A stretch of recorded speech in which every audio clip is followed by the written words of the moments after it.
Sino bang tatanggi sa mga katakam-takam na ulam veggies tulad ng tortang talong, ginisang repolyo at ginataang langka?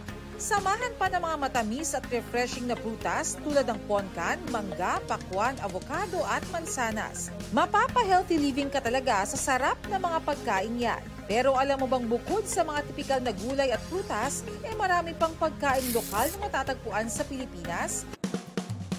Sa Gulay Pa More Food Fiesta sa Quezon City kamakailan, bumida ang iba't ibang pagkaing Pinoy na ang iba ay dito sa bansa lang makikita. Kilala mo ba ang mga prutas na morado, batuan, bunga ng lipa o lagwan? Ang tibig, lipote at dungon?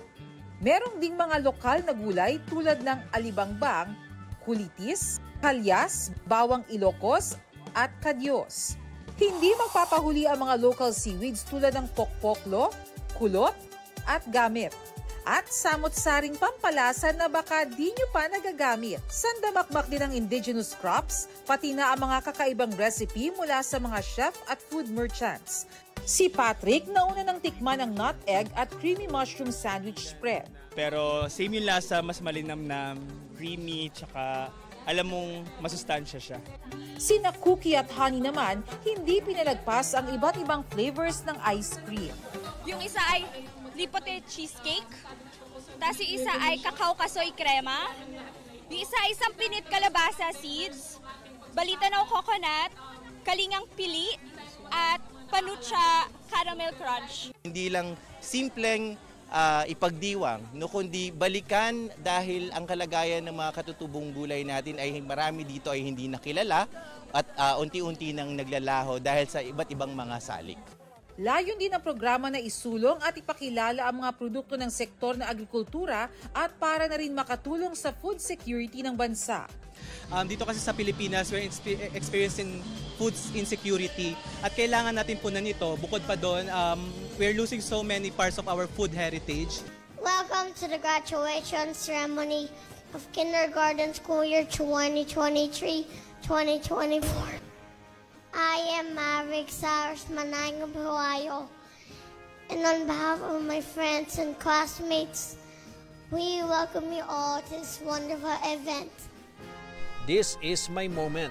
Ganyan nga ang pinamalas ng 6-year-old na si Maverick Cyrus Pelayo sa pagtatapos ng kindergarten. Ang kanyang bibong pag-deliver ng graduation speech, hinangaan ng kanyang mga guro at kaklase. Walang kodigo, memorize niya ang kanyang talumpati. I really enjoyed going to school, and thank you to all my teachers. Nagpabilib din ang valedictory speech ng 6-year-old na si Ethan Clemens sa Pasay. I always have fun learning new things and do my best in classes. They say that it's alright if I make mistakes because that is how I will learn. Ang motivational message ni Ethan, tiyak na tatatak di lang sa kanyang mga kamag-aral kundi maging sa mga estudyante ng buhay. In life, we are stumble and fall, but we can stand up again stronger after learning something new. Ang batang si Sian nasa honor list din, pero sanay na raw siyang walang kasamang magulang tuwing may program sa eskwelahan. Kaya maging sa recognition day, tanggap na niyang di makadadalo ang kanyang OFW na ina. Sabi ko, Sian, sinong aaten sa recognition mo? Ang reply niya sa akin, Mami, kung sinong available. Parang na-feel ba din ako kasi may honor siya eh. Pero ang di alam ni Sian, ang kanya palang pagsisikap sa eskwela, may katumbas na isang magandang sorpresa. Ang kanyang Mami Grace kasi, biglang sumulpot sa tabi niya para magsabit ng medalya. Di tuloy na itago ni Sian ang pagluha sa sobrang saya. Speaking of moral lesson, isang aral daw ang natutunan ni Mami Grace na itinuro ng kanyang anak. As a parent, magbigay tayo ng effort sa mga bata. Mahalaga yun para sa kanila. Sa hotel at restaurant na ito sa Tagbilaran, Bohol, tahimik pero top-notch ang serbisyo ng mga empleyado. Sa housekeeping man, maintenance o sa kusina. Welcoming sa mga guest at inclusive sa mga trabahador. Lalo't may hearing impairment ang 70% ng kanilang empleyado. tulad ni Joel na 14 years na sa housekeeping. Malaki raw ang naitulong ng trabaho sa hotel para malagpasan ang hamon ng kapansanan at umunlad ang kaniyang buhay. Salary karon, bali naka-own yung mga motor, right? Yes, have own motor. Feel good about his job, so mo-continue siya sa iyang trabaho. 2002 binuksan ng hotel, katuwang ang isang NGO na ideya raw na suportahan ang pag-aaral ng mga kabataang may kapansanan.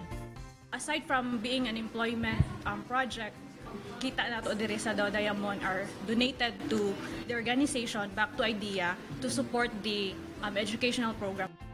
Katunayan, may mga nag-OJT sa hotel na estudyante ng isang school for the deaf sa Bohol.